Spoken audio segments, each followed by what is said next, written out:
जय हिंद दोस्तों। हम अनुसूचियां देख रहे थे। हमने लास्ट 10वीं अनुसूची तक कंप्लीट कर ली है। आज हम 11वीं अनुसूची देखेंगे। आर्टिकल 243G के अंतर्गत आती है 11वीं अनुसूची। ठीक है, पंचायत के अधिकार बताए गए हैं, प्राधिकार तथा दायित्व के बारे में उपबंध दिए गए हैं। ठीक है, देखिए 11वीं अनुसूची में सूचीबद्ध 29 विषय सहित केंद्र तथा राज्य सरकार की योजनाओं का क्रियान्वयन करने का काम सौंपा गया है। ठीक है, 11वीं अनुसूची में कितने विषय हैं? 29 विषय। कुछ विषय मैंने यहाँ पे लिख रखे हैं। ठीक है, उनके अलावा केंद्र तथा राज्य की योजनाओं का भी कार्यान्वयन करने का काम सौंपा गया है पंचायत की जो पंचायत रहती है। ठीक है, उन लोगों को पंचायती राज मतलब जैसे ग्राम स्तर पर ग्राम पंचायत हो गई है, ब्लॉक स्तर पर पंचायत समिति हो गई, जिला स्तर पर जिला पंचायत हो गई, इनको कार्य सौंपे जाते हैं। ये 20 विषय हैं। ठीक है, इनके अंतर्गत जो कार्य है वो सौंपे गए तथा कुछ कार्य केंद्र राज्य सरकार की योजनाओं का भी उनको सौंपा जाता है। ठीक है, ये बेसिक हो गया। ठीक है, पंचायत के अधिकार, प्राधिकार तथा दायित्व के बारे में उपबंध दिए गए हैं 11वीं अनुसूची में। 73वें संविधान संशोधन द्वारा अधिनियम 1992 द्वारा संविधान में शामिल की गई थी 11वीं अनुसूची। ठीक है, देखिए इस अनुसूची में पंचायती राज से संबंधित 29 विषय हैं। इस अनुसूची में पंचायत की शक्तियां, ग्रामीण विकास, गरीबी उन्मूलन, बाजार, सड़कें, पेयजल इत्यादि विषय यहाँ पे शामिल किए गए। इसका उद्देश्य क्या है? पंचायती राज संस्थाओं को अधिक अधिकार और जिम्मेदारियां प्रदान करना है ताकि वे ग्रामीण क्षेत्रों में स्थानीय स्वशासन को सुचारू रूप से चला सके। देखिए, उनको अधिक जिम्मेदारियां दी गई हैं कि आप इन पे कार्य करिए।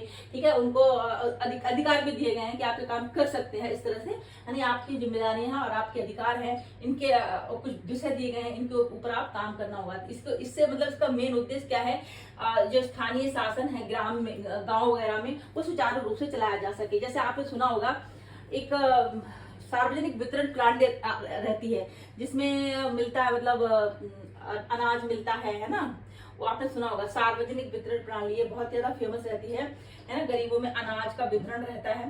ठीक है, और जो भी सामान रहता है ना, और तेल वगैरह देते हैं, चीनी और इस तरह से कई सामान जो भी गवर्नमेंट की तरफ से रहते हैं वो सब यहाँ पे वितरण किया जाता है। राइट, देखिए विषय कौन कौन से हैं? कृषि, जिसके अंतर्गत कृषि विस्तार है, भूमि विकास, भूमि सुधार का कार्यान्वयन, चकबंदी, भूमि संरक्षण, लघु सिंचाई, जल प्रबंधन, जल विभाजक क्षेत्र का विकास, पशुपालन, डेयरी उद्योग, कुक्कुट पालन, मत्स्य उद्योग, सामाजिक वानिकी, लघु वन उपज, लघु उद्योग जिसके अंतर्गत खाद्य प्रसंस्करण उद्योग भी हैं, खादी, ग्राम उद्योग और कुटीर उद्योग, ग्रामीण आवास, पेयजल, ईंधन, चारा, पुस्तकालय, सड़कें, पुलिया, पुल, फेरी, जल मार्ग और संचार साधन, ग्रामीण विद्युतीकरण जिसके अंतर्गत विद्युत का वितरण है, गरीबी उन्मूलन कार्यक्रम, शिक्षा जिसके अंतर्गत प्राथमिक और माध्यमिक विद्यालय भी हैं, बाजार और मेले, सार्वजनिक वितरण प्रणाली, ठीक है, परिवार कल्याण, सांस्कृतिक क्रियाकलाप, महिला बाल विकास।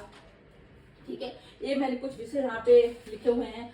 और आपका एक रह जाता है समाज कल्याण जिसके अंतर्गत विकलांगों और मानसिक रूप से मंद व्यक्तियों का कल्याण भी है, दुर्लभ वर्गों का विशिष्टता, अनुसूचित जातियों और अनुसूचित जनजातियों का कल्याण भी इसमें शामिल है, सामुदायिक आस्तियों का अनुरक्षण। ठीक है, स्वास्थ्य एवं स्वच्छता जिसके अंतर्गत अस्पताल, प्राथमिक स्वास्थ्य केंद्र और औषधालय भी है। ठीक है, और ये बस विषय हैं जो मैंने यहाँ पे आपको डिस्कस कर दिए। ठीक है, जैसे आप एक बार पढ़ेंगे तो ये विषय आपको इतना पूछते भी नहीं है, लेकिन आपको नॉलेज होनी चाहिए कि इस तरह के विषय आते हैं पंचायत में। ठीक है, देखिए भारत में पंचायती राज का विकास, यहाँ पे कुछ पॉइंट लिखे गए हैं। ग्रामीण भारत में गांवों का की स्थानीय स्वशासन प्रणाली है। ठीक है, पंचायती राज क्या है? ग्रामीण भारत में गांवों की स्थानीय स्वशासन प्रणाली है। 11वीं अनुसूची में सूचीबद्ध 29 विषयों के अलावा केंद्र तथा सरकार की योजना का कार्यान्वयन का काम सौंपा जाता है। 2 मिलियन से अधिक आबादी वाले राज्यों और केंद्र शासित प्रदेशों में पंचायत के 3 स्तर हैं। ग्राम स्तर पर ग्राम पंचायत, ब्लॉक स्तर पर पंचायत समिति, इसे मंडल समिति कह सकते हैं, जिला स्तर पर जिला पंचायत या जिला परिषद बोल सकते हैं। देखिए 2 अक्टूबर 1959 को जवाहरलाल नेहरू जी ने नागौर में पंचायत का उद्घाटन किया था। नागौर आपका राजस्थान में पड़ता है।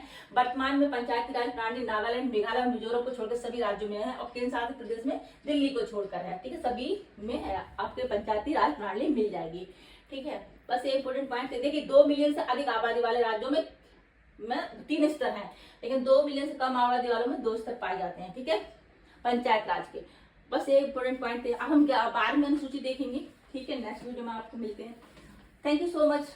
जानकारी अच्छी लगे तो प्लीज चैनल को लाइक शेयर कर नोटिफिकेशन ऑन करना ना भूलें। Thank you so much.